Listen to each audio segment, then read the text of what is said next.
is. So here students see some examples. First question क्या है आपका? Look at the words and phrases below, rearrange them to form meaningful sentences. उनका meaningful sentence बनाने के लिए उनको रीअरेंज करो as shown in the example, जैसा कि एग्जाम्पल दिखाया गया है। Students, firstly we should aware about the structure of a sentence, यानी सेंटेंस के स्ट्रक्चर से हमें अवेयर होना चाहिए। जो सेंटेंस का जो स्ट्रक्चर है वो क्या होता है बेटा?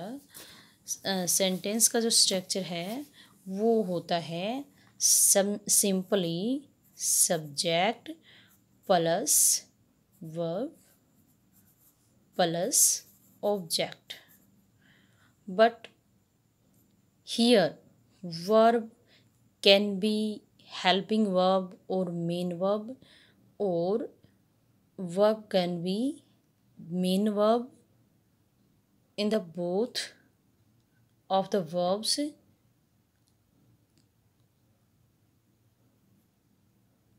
The main verb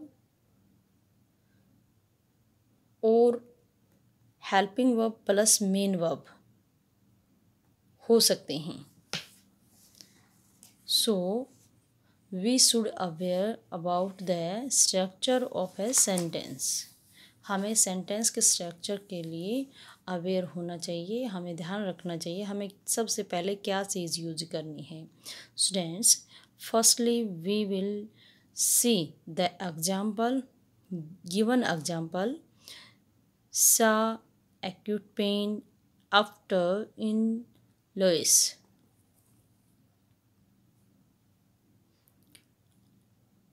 Pasteur, Louis Pasteur, a man being beaten a rabid dog by. Students, we take the subject which is made a meaningful sentence. Louis Pasteur. Here, Louis Pasteur is the noun, a man is a noun, and rabid dog is the noun. तो किसके बारे में बात चल रही है बेटा? आप वैसे तो देख के समझ ही गए होंगे। जो लुइस पास्चर क्या है कि डॉक्टर है, who invented the vaccine which is used in the dog beaten. Here Louis Pasteur was a man, कैसा इंसान था? In acute pain after being beaten by a rabid dog, जिसका एक रैबिड डॉग के द्वारा काट लिया गया था, जो कि रैबिड डॉग के द्वारा क्या कर लिया गया था? काट लिया गया था।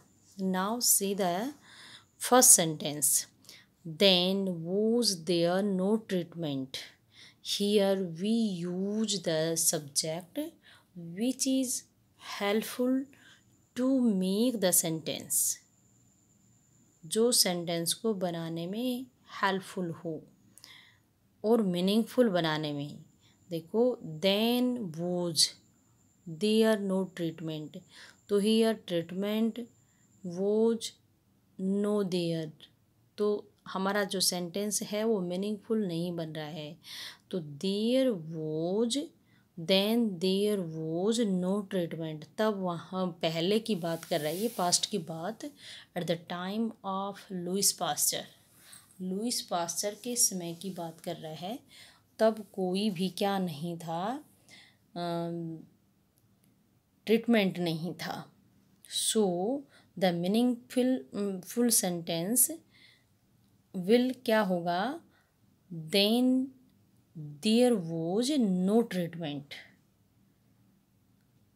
There was no treatment, then क्या है, टाइम एडवर्ब है, और टाइम एडवर्ब हम या तो फर्स्ट में यूज़ करेंगे या फिर सेंटेंस के लास्ट में यूज़ करेंगे। तो देन को हम पहले यूज़ कर सकते हैं और लास्ट में भी यूज़ कर सकते हैं। नेक्स्ट सेंटेंस क्या है बेटा, red hot with iron had to be the wound Brunt.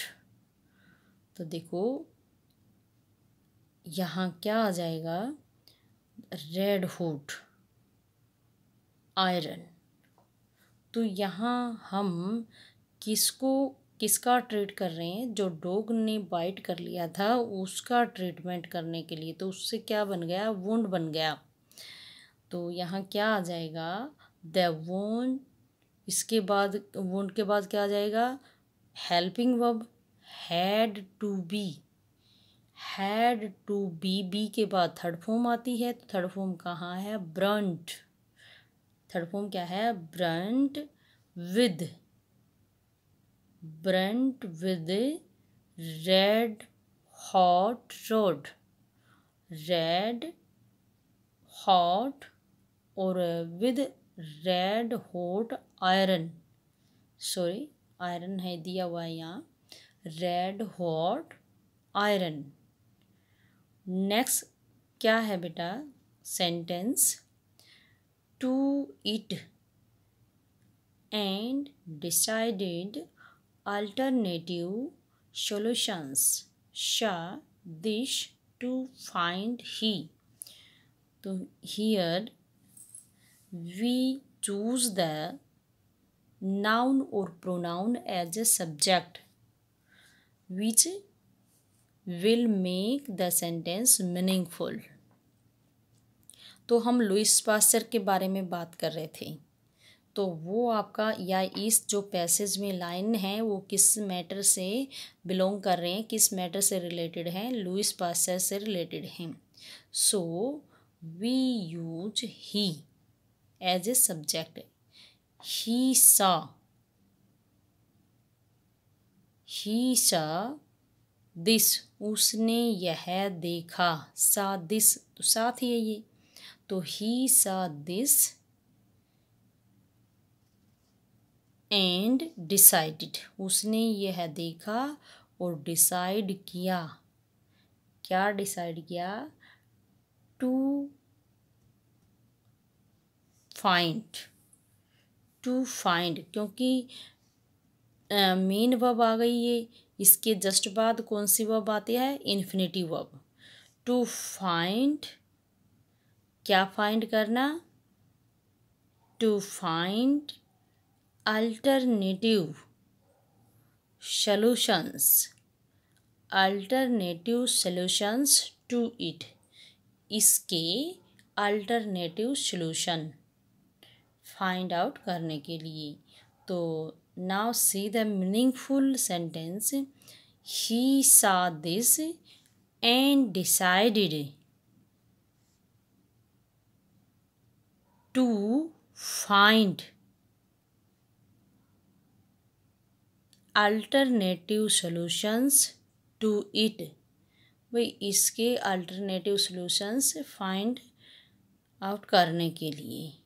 Students, now the next exercise we will discuss in the next video.